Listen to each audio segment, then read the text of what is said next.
আজ আপনাদের সাথে শেয়ার করব অনুষ্ঠান বাড়ির মতন কাবলি চানা কিভাবে খুব কম সময়ে বাড়িতেই তৈরি করা যায়।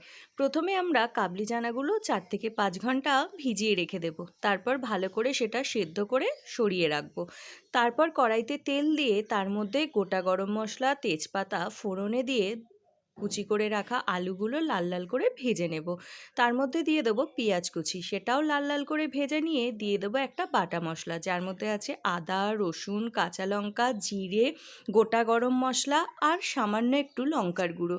তারপর ভালো করে মশলাটা কষিয়ে নিয়ে পরিমাণ মতো নুন, সামান্য চিনি আর হলুদ দিয়ে ভালো করে তেল ছাড়া অবধি কষিয়ে নিয়ে দিয়ে দেবো সেদ্ধ কাবলি চানাগুলো। তারপর সব কিছুই ভালো করে নাড়াচাড়া করে নিয়ে দিয়ে দেবো পরিমাণ মতন জল। ঝোলটা ভালো করে ফুটে গেলে দিয়ে দেবো কাসুরি মেথি, 1 চামচ মতন ঘি আর চানা মশলা।